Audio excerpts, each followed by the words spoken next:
Hey, what's up, everybody? BDF44 coming at you with another video. All right, so got everything I needed from Target. It is what, 1 o'clock or something like that, 1:24. It's an hour change. I'm feeling it today. I wasn't feeling it yesterday, but today, yeah, I'm feeling it. So we just keep pushing along, try to make it home. I want to do a little walking right now, but man, this game starts literally like 3.5 hours from now. It's just not ideal at all for me covering the game and it being this early. I prefer my Laker games like 7:30, 6:30 p.m. So yeah, man, Lakers, we are dealing with a lot, y'all. We dealing with a lot. Injuries, off the court stuff with LeBron and Stephen A, and I don't know, man. I just want us to just make it through these next 2 weeks. If we can go above 500, just slightly above 500 over the next 2 weeks, I'll feel great. I want to win 2 of the 4 Denver-Milwaukee games. 2 of the 4 Denver. And look, might not be all that realistic. You got Giannis, you got Jokic. You know, these are back-to-backs on top of that, injuries. So nobody's expecting for what I'm saying to actually be the case. But I do want to go 500 on that 4-game.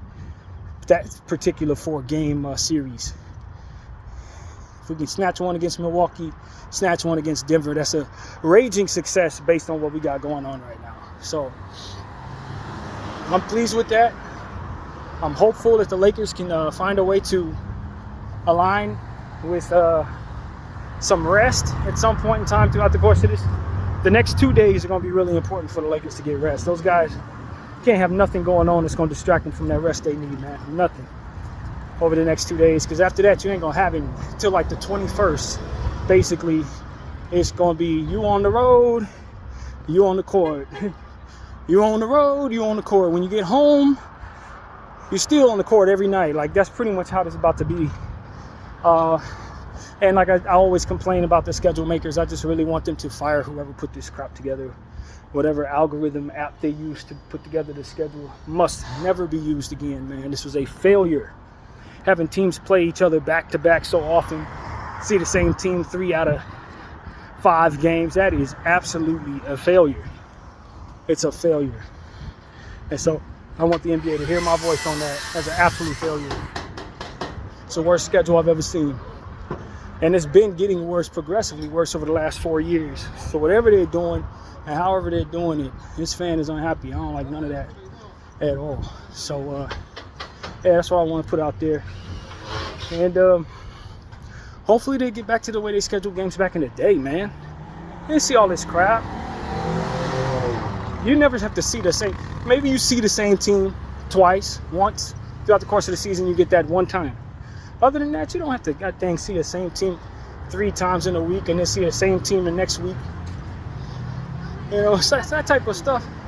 I only see these teams 4 times in the Western Conference, 2 times in the East. Why is it that I'm seeing the same team? It feels like I'm saying the same teams over and over again. I mean, no damn sense. And so that's my point of view. I just don't like the scheduling. I don't like it. I don't like the timing of the scheduling. I don't like the scheduling setup. None of it is best for the athlete, I don't think. To be honest with you, I don't think it's really best for the athlete.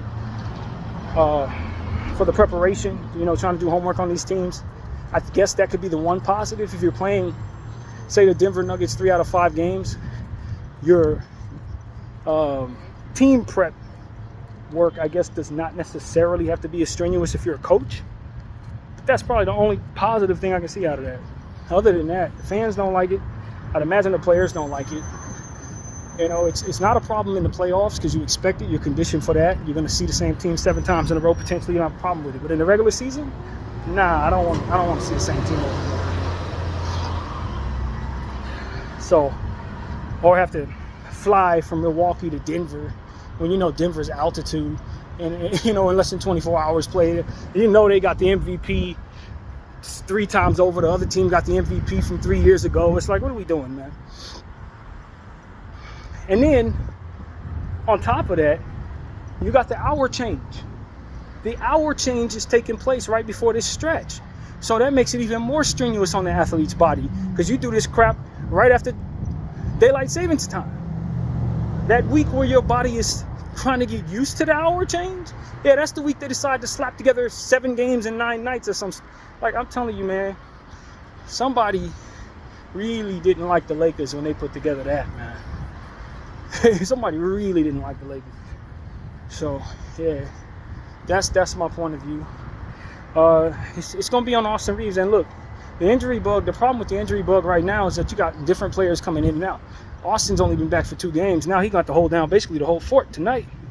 If Luka doesn't play, it's Austin and Luka. If he does, it's like, you know, hopefully Dalton's feeling good tonight. It just really set our team up pretty bad with who's missing and who we're going against. Granted, it's the Brooklyn Nets, but unfortunately enough, the Brooklyn Nets got a bunch of 6'8" guys, forwards, all open down the lineup, shooters and stuff like that. So for us to be out all of our forwards going up against this team, this is the one game that's supposed to be easy. Suddenly it looks like a difficult one to match up. So I don't know, man. I don't know. I'm not poised for the Lakers to lose against the Brooklyn Nets, but smart money tells me you probably shouldn't be overly confident you're going to beat this team tonight. Not overly at all. Especially going up against D'Lo, who is going to be very much intentional on exploiting the fact that most of your players ain't out there. He could just kind of go off. Cam Johnson having a breakout year. He's been back for a couple of games now, so he should be in rhythm at this point. This is not the type of time you want to be on if you're the Los Angeles Lakers. You do not want this to be the game you playing in Brooklyn. Not this game. This is when you would look at the schedule makers and say, wouldn't it be great if you just gave us 4 days off right now? If somewhere in the schedule we had 3 days layover like we normally would in the middle of the damn March. You know, instead of 5, 7 games and 9 nights or whatever weird stuff you're trying to accomplish. And I know the fill-in game for the San Antonio Spurs, that fill-in game is so important to keep the parity amongst the schedule and all of that. And this is probably the only place they could have fit it in without having us playing this game the same day that they have playing tournament games. This stupid damn tournament has to be. So therefore, they couldn't put an extra game at the end of the season because they're going to cram the tournament in there. It's just, I don't know, man. Adam Silver's NBA, bro. Adam Silver's NBA. Where you got more ads than you have rest for the players. You got more ads than you have gameplay. You know, in the All-Star game. Like, it's awful. He needs to go. He needs to go. And from what I understand, he was ready to take a Disney job a couple years ago. He should have probably taken that job, man. I mean, the NBA would be much better if he did. And we could start valuing basketball instead of ad revenue and scheduling irony, corniness like that, tournaments and all types of corniness. That comes from him being a money grab. So that's really what it is, man. Over his NBA, man. I ain't like David Stern either. Don't get it twisted. I wasn't a fan of David Stern, but I can tell you the NBA was a much greater place and a much greater platform when he was running. I can tell you that.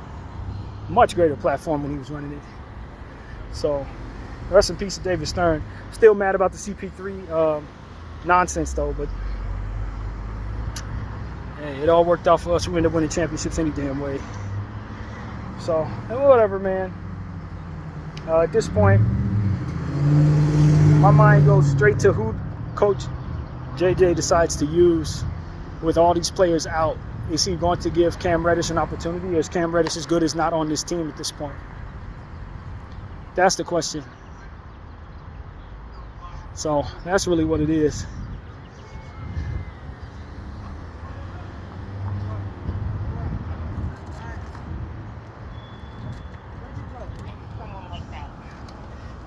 So that's really what it is. I just want to tell people that I think Cam Reddish deserves the opportunity. He does, man. He ain't as bad as JJ playing him like he is. He really ain't. He's one of our best on-ball defenders and a pretty decent, solid offensive player when his mind is set on just being within his wheelhouse. That's my attitude. I think the biggest flaw that Cam Reddish has is his lack of conscience. But if I'm being honest with you, I have the same problem with Gabe Vincent. I do. I think Gabe Vincent doesn't really identify great shots at all. He's a poor selector of shots. Now, when they're falling, you feel great. Like we found against the New York Knicks, how fantastic we looked as a team when he was hitting shots. But sometimes he takes shots early in the shot clock, no one in sight to rebound the ball. That's the type of thing that he does. Cam Reddish has that problem in a different way. Sometimes Cam Reddish turns into people that he's not supposed to be. He thinks he's Kobe or something. He starts taking like a fadeaway three or a triple pump layup whirlwind. Like he tries to do stuff he can't do. And so, though it's pointed in different directions, I think him and Gabe Vincent are more alike than they are apart, to be honest with you.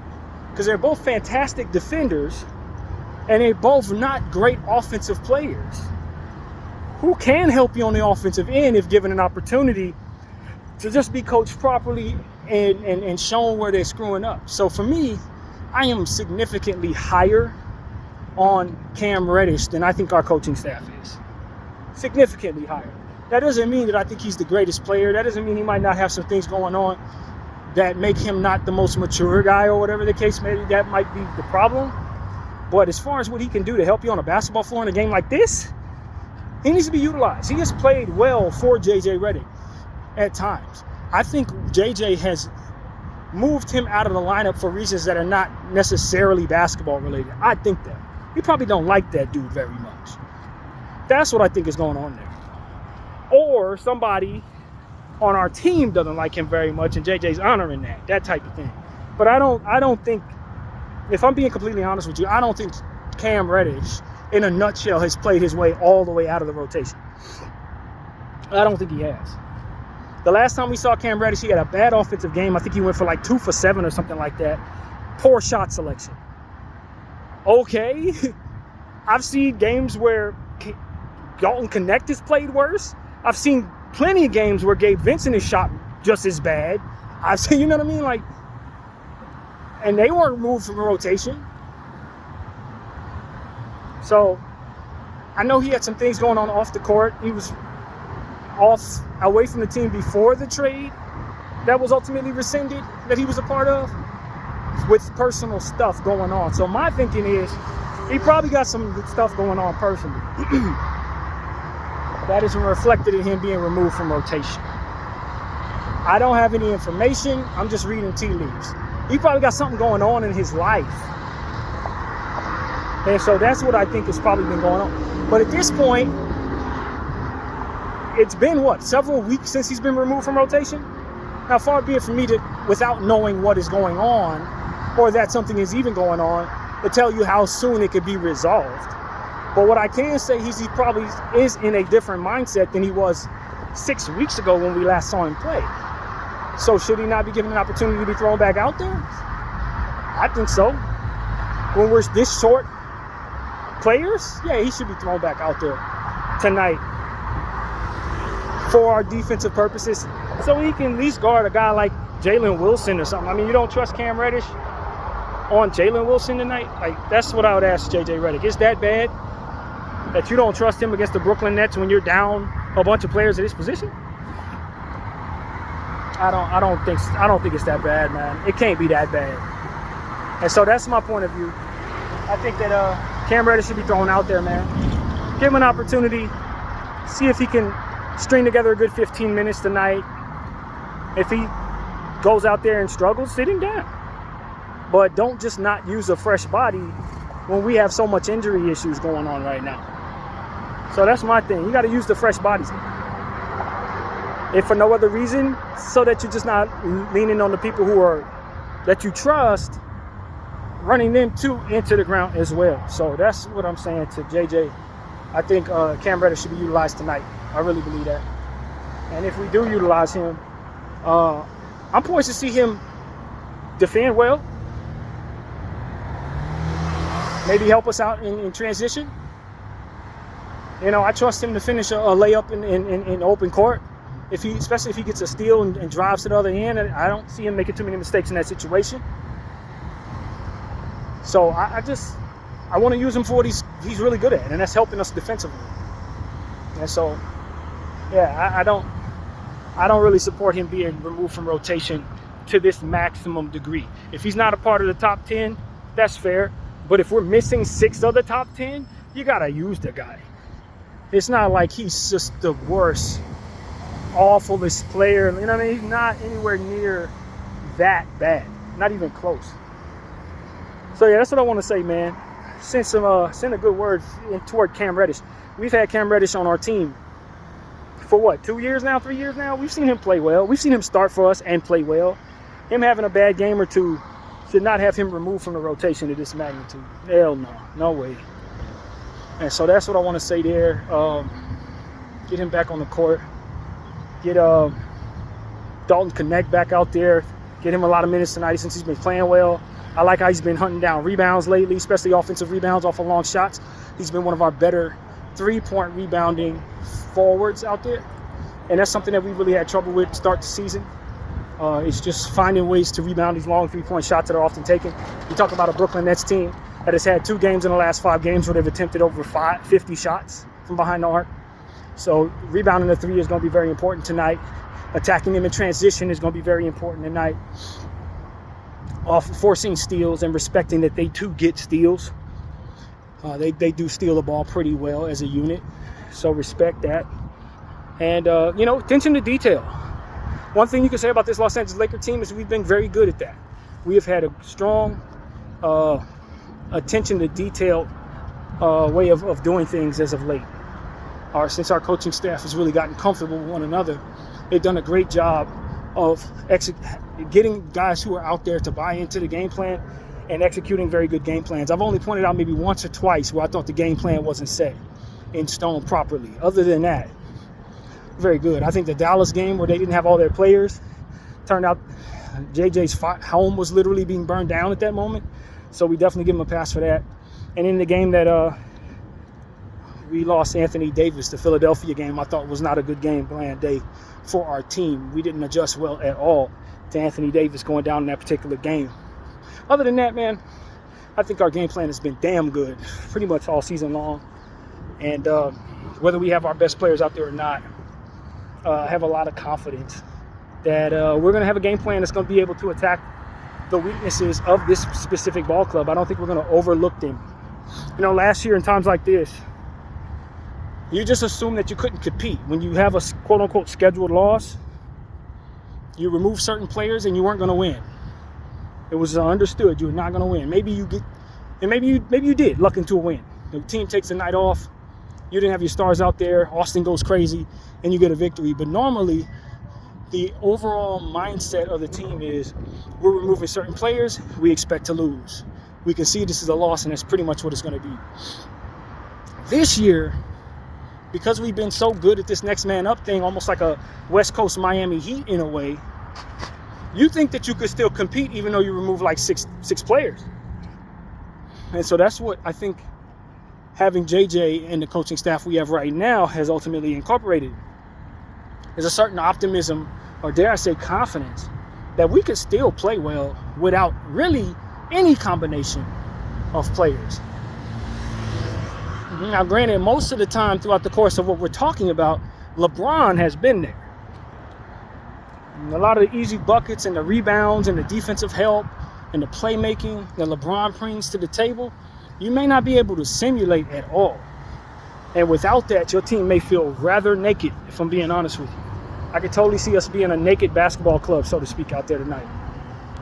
But you're going up against a team in Brooklyn that is not only intentional on trying to get a good pick this year by losing as much as possible, but also is not constructed like an average basketball team right now anyway. Most of the equity that they have in their cachet is wrapped up in picks and not players. So the team is not necessarily a NBA team right now. And by design, of course. So I think that should even the score a little bit, because they're naturally at the disadvantage that you ultimately are every night. So yeah, I think this ultimately could be a good game tonight for us. Brooklyn's been finding ways to lose games in many different ways. We illustrated this morning in the homework that we did. I had misspoke and said that they were on a 5-game losing streak. I think it's more like 6 or 7 because they did lose a game against OKC Thunder prior to the Detroit game, for which all my homework led me back to. I didn't go that far into their history to really know how that OKC game went, but I know they lost it. So, yeah, I just wanted to clarify that their losing streak, is a bit bigger than what I said it was. It's at least 6. So, yeah, man, we just know that we don't want them snapping that losing streak against us. We know that. Even though we have some players missing, some rather substantial pieces missing, we still expect that we can compete against them tonight. And that's what it is. So, for me, I really wish we had Rui out there. I'd feel a hell of a lot better about a lot of different aspects of our game if we could get Rui back on that damn floor tonight. I know we don't want to rush anybody back from injury. Far be it for me to point out him and say he needs to rush back and everybody else don't. We just got to play it smart. But this is disappointing that we thought we would have him back and that he's ultimately not ready to go. So I don't know, man. I think that Rui's an extremely important piece, especially for our scoring. He's been better defensively since we traded Anthony Davis. He really stepped up defensively as well. Think about his rebounding. He tends to rebound some, but not really that great. He's not a great rebounder. So, that's hit or miss. But I just really, really think that his main purpose on this roster is to fill in when Bron is out with a similar body type and size. So with him being out and Bron being out, frustrating.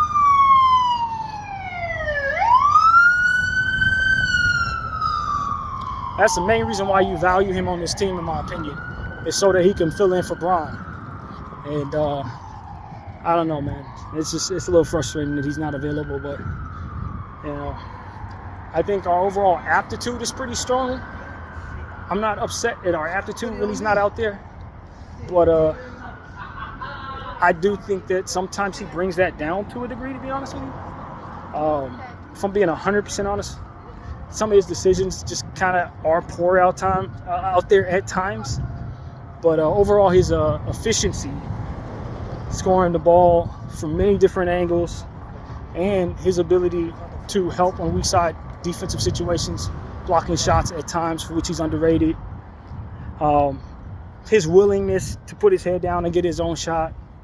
When it's going, he can really be a nice scorer for you. In situations like this, you would just want him to be out there to kind of just take up the scoring load. And it just can't be done without him out there. So, yeah, man, the voice a little frustration with the Rui situation.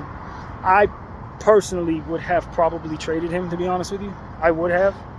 I think that he fits well with this roster right now. Him next to Bron and Luka is really cool. I don't have any problem with that. But I just felt like, I don't know, man. I would have traded him. I would have. I probably would have. Hopefully he'll be available to prove me a fool for doing so very soon. Bring him back when he's healthy, not rush him back. I stand on that.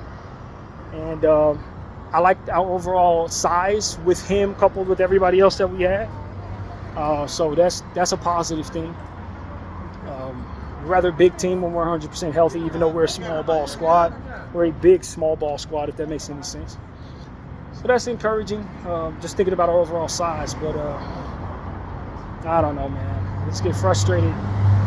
When you consider the injury bug biting us as hard as it is right now, we have so many players out at the same position to where we're normally a team that's, running a plethora of wings, to now we find ourselves being a team that doesn't have really any wings and has to go to asking people to play out of position to play a position that we're otherwise strong in. So, yeah, man, that is it. I'm not trying to be overly pessimistic, but I do want to bring about a reality to the idea that we could actually lose to the Brooklyn Nets tonight. We could actually lose to them. And you hope for your sake that they just decide to lose themselves. They really do want a bad, record to get a good pick. But overall, they have no reason to think that they can't compete with this particular Los Angeles Lakers team. They have no reason to think they cannot do that. So, yeah, I tell no lies, man. I tell no lies. That's really what's going on with this team. And hopefully we can have a good game out there. You know, it's been some good games. I'll say that much. Looking at the highlights of the Brooklyn Nets, they've been a part of some good games that on paper look like terrible matchups. The San Antonio game they had a few days ago was really fun to watch. The highlights of the game that they had against the Charlotte Hornets, the last one, a really fun game to watch highlights of. So hopefully we'll have a good show based on them once again being a part of a game that otherwise looks terrible on paper. And I don't know, man. When I look at Luka's back, the way he was struggling with that back in the last matchup, I would think that it's wise to rest him too. If I'm being honest with you guys, I think it's wise to rest him, man. He don't look all that healthy to me. And that back, we are just inheriting this player. We don't really know what the situation is. Now, granted, when you're in the shape that he's in, where there's a lot of room for muscle growth and a lot of room for improvement, when your body is starting to take on that muscle, it can feel like an injury until it grows in. So let's say he's been working on his back, or there's going to be a time where his muscle has been broken down, now needs to build back up. Those 2-3 days could make him feel like he has an injury, when actually he just needs a whole lot of sleep and to just not be on that back for a couple of days. And then when he comes back from that rest, all of a sudden his back is stronger. You know, it's just like something I had going on with my chest a few weeks ago, where like for 3 days I could barely wrap my arms around my own chest because I was in so much pain. But then when you consider, after a few days of rest, then all of a sudden I could do more push-ups than I could before, that kind of thing. So it's like, that might be what's going on with Luka, since he has such an uphill battle against his own conditioning, and he has been doing a lot of exerting trying to do this for the Lakers. It could be a situation where that's probably something that you might consider in regards to his back. He's just getting stronger, and this is him getting back in shape. Or we could be saying that he's straining himself, and if he's straining himself, then just the same, his conditioning needs to improve. And so as he does have these strenuous moments where his back is hurt, or his arms are not, where they need to be, maybe he strains a shoulder or something, it's because he's not in great shape. So who knows, right? But the point is, he is going to need rest to heal. And if he doesn't get that rest, we could be looking at an injury situation. So just want to throw that out there. He could be just getting in better shape, and this is what it looks like. That's what I hope. BDF44, and I thank you for watching. I'm out.